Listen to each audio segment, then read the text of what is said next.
count. I don't know. Ooh, Illusions of Time. Vsauce. Let's watch Vsauce, dude. Hey, Vsauce, Michael here. When something becomes part of the past, can it ever truly be experienced again? Obviously, my beard will grow back, but it won't be the same beard, and it won't be on the same person. It will be on a slightly older, different Michael. True. But of course, the bearded Michael of the past isn't completely gone. No, he still exists in our minds as a memory. Greatest content And creators to in ever the be on form YouTube. of records Yeah, of 100%. the past, like images and video. Hi, I'm the slightly older, different Michael you heard about. I am 130 days older than that guy. Wow, 130 days. His beard looks better. It really doesn't seem like it was that long ago. Just as an optical illusion is a distortion of our sense of sight, a temporal illusion is a distortion of our sense of time. Some seem small, like how a minute spent waiting in line can seem to take forever, but an entire day with friends can just fly by. True. Some seem deeper, like the uncanny feeling we get from recordings that make people from long ago seem more real than usual, or the strange way time seems to sneak by. For example, the songs I liked as a kid, Wannabe, Bop, Semi-Charmed Life, are as old to kids born today as the literal oldies were when I was born. True. How can that be true? Am I really that old now? I mean, I shouldn't be surprised. I know how time works, but yet I don't. Far from being just mistakes, these illusions are the edges of another dimension of space-time, not one given to us by physics, not one given They're at freaked all, out by but one really old made films. Dude, by our same. minds. Let's begin 100%. with the different ways there are to feel time. Okay. Actually sitting down and consciously tuning into the passage of time as it happens is called feeling time prospectively.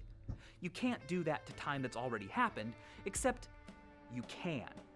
If I were to ask you, without looking, to guess how long you have been watching this video, you'd probably be able to come up with a guess you were reasonably confident in. Like, Well, you arrived 4 at minutes. that guess by feeling time retrospectively, by measuring it 2 as minutes. it appears in your memory. Now, with that in mind, 2.5 we are minutes, ready to dude. approach our first illusion, the holiday paradox. A 4-hour delay You were at the closer. airport before your holiday can feel unbearably long while it's happening. But once you arrive, an exciting day at your destination can seem to fly by. Those feelings are all prospective timing. A week later, retrospectively, the delay often feels like a blip in your mind, and the day of sightseeing feels like a much longer, bigger part of your life. These are the long-short and short-long patterns of felt Any time. tours? Which one you feel depends on whether what you are doing Time is has changed because we are saying, when will 2020 end? Now you think about it, 2020 flew by so fast. You know what? When I was in 2020, it flew by fast towards the end for me. When it was like October, November, it felt like it was so fast. And then, but when I was in the middle of it, I wanted it to end so bad. Stop freaking with my mind, Mikey. empty or full. An empty activity is monotonous, unstimulating, unimportant to you, whereas a full activity is packed with sensations, novelty, significance, context change, and challenge. Now, I experienced this during my 3 days in isolation. While I was there, time dragged very, very slowly. I remember that video. The fear I have right now is that it's just Friday, and that there's still a lot of time left. But now, years later, it's hard to believe that I spent 3 full days in that room? Jeez, seems like something I barely did. Well, it's believed that prospective time feels fast when an activity is full because you're not busy thinking about time. We're almost If you're not attending, yeah, to it, that you're is busy with insane. something 2021's else, going you by won't notice how so much time has fast. passed. But to understand retrospective illusions, let's ask a different question. Does time speed up as we get older? Many of you may feel the same way. Looking back, my childhood feels like it lasted so long. But my 20s went by faster, and my 30s are going by even faster than that. A popular explanation is the proportion theory. It suggests that time seems to speed up as we age because each new unit of time that we live is smaller relative to all the time that came before. The year you lived as a 9-year-old was 10% of your entire existence up to that point. But when you're 30, another year is just 3% more life. Studies have found little evidence that weeks, months, or even years are retrospectively remembered as passing faster by those who are older. But decades? Yes.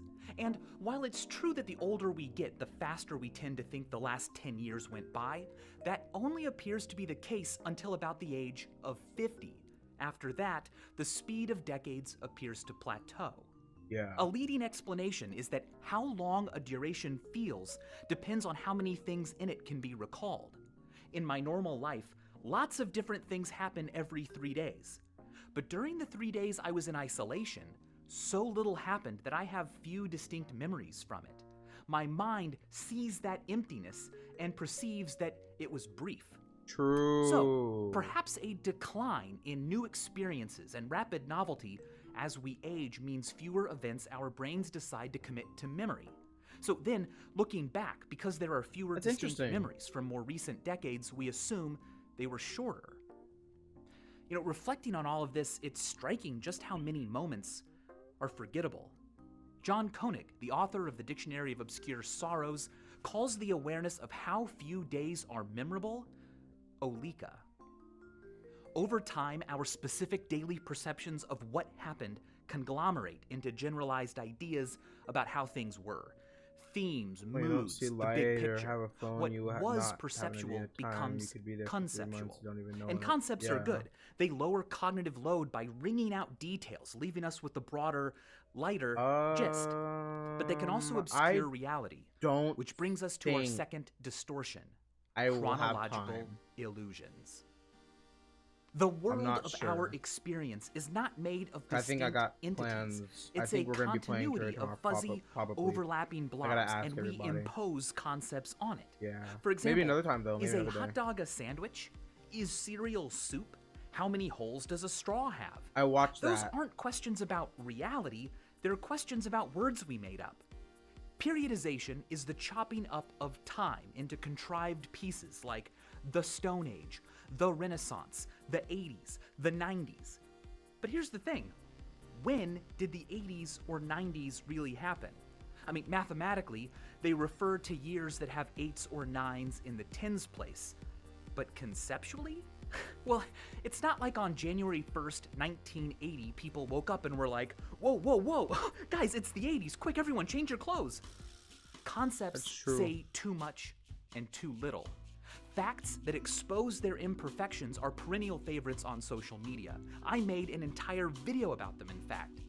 But what hasn't been discussed yet is the mechanisms by which we allow them to do their dirty work. Dude, Let's dig in and see what we can find. Dude, why is Michael so smart, bro? If I asked you to lay down on the floor of a windowless, clockless room and get up after you thought a minute had passed, you'd probably do a pretty good job. But if I asked you to get up after you thought 10 years had passed, that'd be hard. We lack an ability to sense and grasp long periods of time. Also, we can't remember everything that happens. So instead of comprehending history's correct scale and structure, I believe that our minds often just use how we think about past events to place them relative to each other in time. One way we do this is through what I call the conceptual comparison heuristic, a technique whereby we use the similarity of elements in our conceptions of things to judge their temporal distance. If our concepts of two things suggest wildly different times, it's natural to assume that a lot of things happened between them. And if a lot happened, the duration separating them must be large. Alternatively, if our concepts aren't too different, the time between them must be bare of events, and so it feels brief. It's not a bad strategy, but tyrannosaurs died out 66 million years ago, and when T-Rexes began roaming the Earth, stegosaurs had already been extinct for more than 80 million years. To a Whoa. T-Rex, the Stegosaurus was even more ancient than we think T-Rexes are. Here's another example. Crazy. When we think of Marilyn Monroe, that's so crazy though. That's so right. That's crazy. So we basically we perceive time based on the own events that happen in our lives and what we know. We're just so stupid, dude. Dinosaur. we think of a young woman, old Hollywood, mid-century glamour, Americana, black and white. When we think of the Queen of England, we think of an old woman in color in England and news headlines. Because those conceptions are quite different, we mentally place each woman in a different time. So it can come as a surprise to learn that they were both born in the same year. That's crazy. It can be surprising to learn that Anne Frank and Martin Luther King Jr. were also born in the same year. Wait, And really? if they were alive today, they would both be younger than the Queen of England. When Harriet Tubman was born, Thomas Jefferson was alive. And when she died, Ronald Reagan was alive. This is surprising to many of us because our concepts of these people are anchored That's actually to insane. them as adults. But Harriet Tubman was a 4-year-old when Thomas Jefferson died, and when she died, What's up, Bingles? Ronald The Queen Reagan is was a immortal. 2-year-old. Far from just being amusing, chronological That's illusions crazy. can often have teeth. America can feel like an idea fixed long before any of us by the overwhelming bulk of events that came before. Are you But trolling? Barbara Walters has been alive for more than a third of America's entire history. And if you were 25, you have already lived through and been a part of more than 10% of America's history. Cool, dude. Chronological illusions may Kinda hard also to be tell. caused by what I call the construal level heuristic, a technique whereby we place things in time based on whether She we earned to be a construe king. them A king.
call the chronostatic illusion.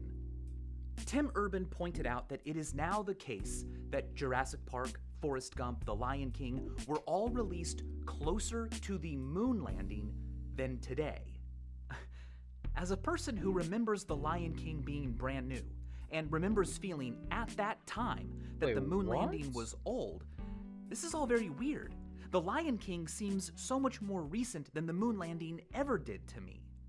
The conceptual comparison heuristic places them far apart. Is 94. She ain't dying soon. Waiting more 20 years. My concept of the 90s will probably always stray from my concept of the present a little less than it should, because the 90s and now have something in common that the 90s and the 60s never did or will. Me. Also, my construal level of The Lion King may resist becoming abstract because The Lion King continues to evolve and happen. The mechanisms I use to place things in time have sunk hooks into The Lion King, creating a sort of chronostatic cling that fools me into believing it's more near. The music that was new when I was young has also been tethered in my mind to the idea of new stuff only us kids get. even as it has actually been drifting away, as far away as the stuff I used to think was far. A chronostatic illusion is spectacularly broken when you realize that you have become as old as your parents were when you were born. It doesn't always seem quite right. They came first and as such should always be older, but suddenly you're aware of a way in which they aren't. Your age gap with people in the past is not static. Your parents keep getting older right along with you, but the people they were don't. True. This can lead to empathetic realizations. They weren't any wiser or more folded into the world then than you are now.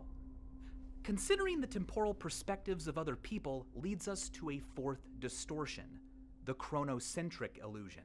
The belief that our own relationship to time is the best or only frame of reference, or that it's more important and more real than any other. My grandparents used to tell me about how when they were kids, they didn't have television. And I always thought that sounded so weird. I mean, I'm getting really sick of all the Holocaust jokes. My great grandmother died at Auschwitz, so I find these jokes really offensive. Granted, he fell out of a guard tower and broke his neck, but I think that still counts. What? Being born, my mom was this age, has essential crisis. Obviously, I knew it was true, but like, what the heck did they do with their free time? It wasn't relatable at all. Are you serious, KDO? I don't know if you're trolling or not. Different, not real in the same way I was. But I remember a time before the internet, before mobile phones, and it wasn't that weird. The internet I didn't get and that. cell phones are still, in my mind, an additional thing we now have. But for my I'm not smart enough for a joke like they that. will be what we've always had. And when I tell her about a time when no one had the internet and didn't even know they needed it, it will likely sound to her just like the old stories I heard about growing up with no TV. And that's bizarre. My grandparents' childhood was weird. It was the olden days. Mine was totally normal. Protagonist syndrome is the belief that you are the main character of the universe. Recognizing that you aren't is what John Koenig famously called Sonder, the realization that other people, That's true, like that stranger over there you will never see again, have full lives just as important and you know what? I think being a Twitch streamer helped me realize that. When I was a kid, all I thought about was myself because, well, that's all I really knew. Everybody around me were just people in my life that came and went. I didn't really care about them, as kind of messed up as it sounds. But as I got older, I'm still a kid, you know, I'm not even 18 yet. But as I got older and I grew into streaming and meeting so many different type of people that had different stories and understanding people having the same problems as me, it really made me realize that I'm not alone and that we all are in it, you know, and in it together, and we're all in the world. But yeah, I think streaming really helped with that. To them as yours is to you.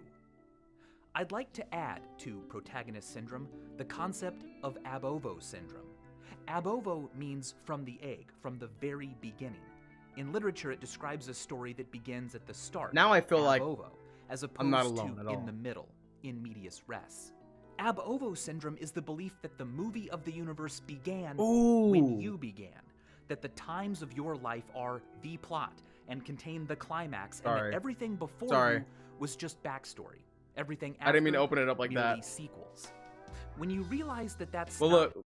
true, that you were not born ab ovo, but in medias res, that you'll die before the credits, and that everyone who has ever lived was a fully fleshed out protagonist in their own minds, that feeling is what I call chronosonder.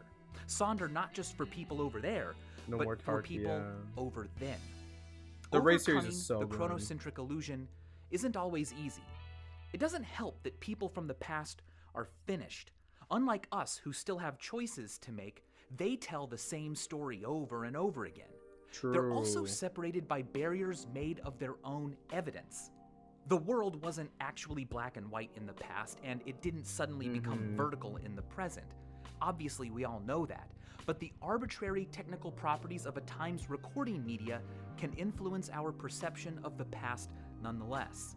If True. silent films didn't look so much different from what could be done just a few decades later, would it be nearly as surprising to learn that Charlie Chaplin lived long enough to watch Star Wars? When I was in high school, Really? I saw 2001's Pipe Dream for the first time, and it blew my mind. My friends and I honestly believed that it was a real thing someone had built. But recently, I looked it up on YouTube, and I was like, this is clearly a computer animation. What the heck was wrong with us? And what do you know? The top comment was exactly that sentiment. That's so Our perception crazy. of the past is constantly evolving. That's so true though. When I was a kid, dude, bro, all like Splinter Cell and Star Wars and all these old video games that I played as a kid, Hitman, they looked so real to me as a kid. They looked so real. But then like now I go back and I'm like, wait. Like that's it looks so terrible. I get it. That's crazy. Are we gonna forget about the Mandela effect? What's that? That sounds really familiar. Isn't that like when you perceive something different from the past to the future or something like that? It wasn't black and white. You go back like with what the hell are the graphics? Yeah, exactly. As technology does. And that's significant. We don't just think about the past. We also think about the past. I mean, that's kind of like the material properties of an artifact can influence our relationship with what came before and push it further away.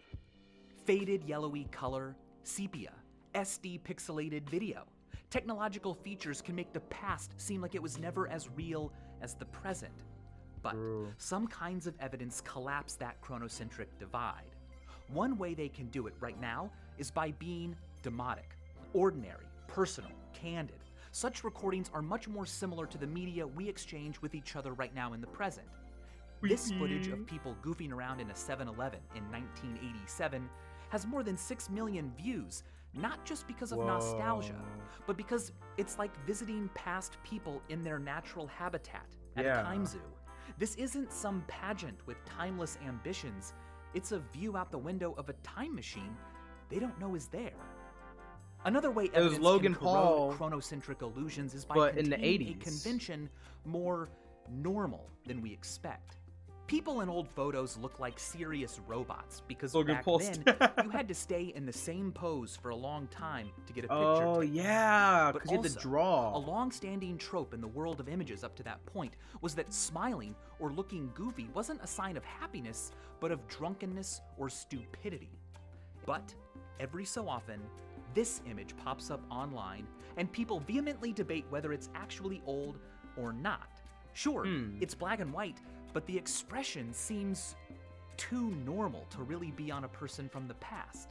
It is, however, actually an honest-to-gosh picture taken in the early 1900s, one of the earliest known photographs of a human smiling, in fact. The juxtaposition of an expression someone today might make with a medium that suggests a technology of the past creates an opportunity for chronosonder. The subject is both dead and undead. Gone, but not as unrelatably far as we may have thought the past was. Finally, the chronocentric divide can fade when we find the past captured in a medium that was rare at the time but more common now. This is footage taken by an early HD camera of New York City in 1993. It's pretty cool, but there's something almost uncanny about it. Watching it isn't exactly like time traveling back to 1993, but it looks more like video taken today than many of us expect. Yeah, it does. It's like peering through a telescope. Whoa. We can see them, but they can't see us. They appear closer, more actual than usual. We lean in to get grasps of what it was like. That's part of the allure of time travel. As L.P. Hartley said, the past is a foreign country. They do things differently there. That's true. But it hasn't always been that way. Time travel wasn't a common feature of fiction until the 19th century. Not because people hadn't thought of it before, they had, but the past and future weren't rich with interesting destinations in the same way they are to us now. In the year 1008, it wasn't an insult to call someone 1000 and late. 1,000 years ago, the culture and technology around you was unlikely to be foreign to your parents, or grandparents, or great-grandparents. And outside of an act of God or gods, you didn't expect them to be foreign to your children or their children either. 1,000 years ago, there were no 80s parties. Year 1000 and late weren't interestingly different. Pre-modern societies viewed the present as a continuation of the past. Changes were interpreted as temporary disturbances of the natural state. Jazzy! Everybody, get a Pog U for Jazzy! Pog U! Hi, Jazzy. Present as something Welcome. special. Change is significant enough and rapid enough now that we would imagine ourselves quite differently had we been born 10 years earlier or later. Well, Zachary Bingos, you're not Schiffman Jazzy. points out, we fail to realize that people before the 18th century did not see themselves this way. Instead of having a history, How are you, Jazzy? they How was your regarded day? themselves as having an unchanging nature or essence, whose full realization might be That's the impeded only or reason. impelled, but not otherwise shaped by events. Nostalgia existed, but for moments and places gone simply because they were prior to or away from here and now, not because they were fundamentally different and categorically irretrievable. As the discovery of antiquities and new worlds and new species accelerated, as the invention of new technologies and new ways of recording accelerated, the present became less and less like the past. Reinhard Koselleck has argued that between 1750 and 1850, the acceleration of history reached a speed at which static or cyclical views of time had to be replaced with our modern view, which understands the past to be essentially different from the present. It used to be that things Hopefully passed. I'm not irritating or disappointing. Now, there is a past. As technological and social change accelerate, the window of time within which things can be trusted to remain stable shrinks. In such a world, to stand still Hopefully the rest is of the day gets scary. better.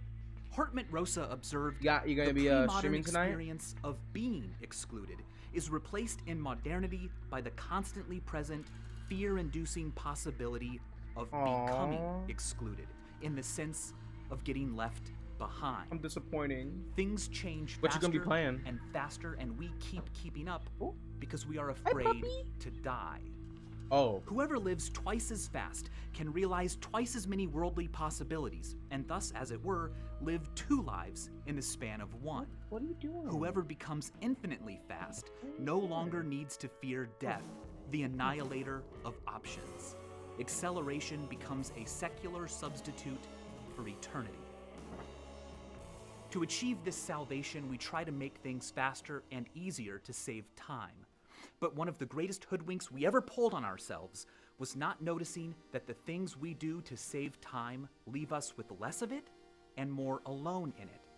No technological change is only technological. The car allowed people to travel more quickly and whenever they wanted, but once available, it meant people could live further from where they worked. So cities and towns changed, personal associations changed, roads divided neighborhoods, created new opportunities while ending others. Jobs and industries and cultural forms of expression and a whole different society I love the way sprang old into cars look. existence simply because we found a way to move faster. Likewise, smartphones and the internet made information access and communication easier and faster. But that's not all Just do what they you did. want.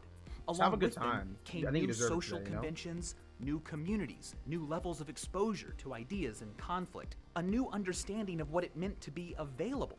That's a At lot the to have to same adapt time. to. They even redefined what now is made of. Digital spaces are filled with not This just one guy I what's saw was being playing said, Raid but Shadow also Legends. I what think it was has Landmark. been said. Playing Raid And Shadow it's Legends all right and there, not Tarkov tucked at the same into a time. library Not even across kidding. town or on a tiny plaque on a statue. Was it covered in Landmark? bird No, poop. maybe not Landmark. It was It's somebody. in our It was somebody. hands and outside of time. Things used to acquire signs of age, veneers that tucked them appropriately into their place in time.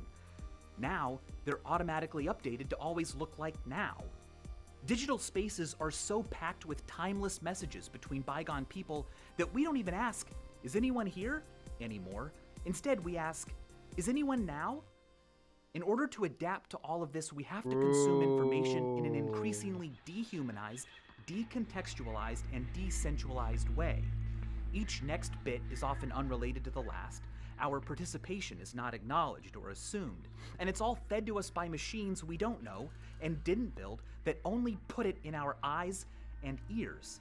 The sheer weight of all of this accreting information and its growing accessibility is awe-inspiring. It may even be our purpose. I mean, what else produces such detailed records? Purposefully or not, we record, save, collect, organize, and preserve events like nothing else in the universe. I've said before that if humans were to go extinct, the sun would still shine, the universe would keep expanding, Jupiter would continue being gassy, but the universe would lose its best Jazzy, you're autobiographer. gassy.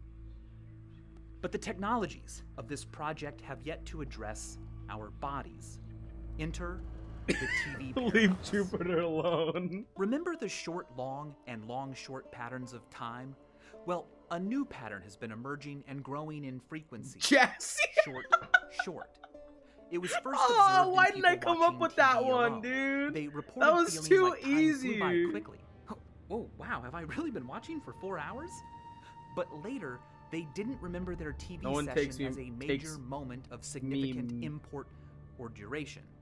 They didn't attend to the passing of time. No one takes during Mimic out of They didn't Uranus. feel bored or like time dragged, but they also didn't accumulate a lot of new significant memory-worthy No one takes the Mick experiences. out of Uranus. Rapid stimulating streams of experience provide a fullness that makes time fly by.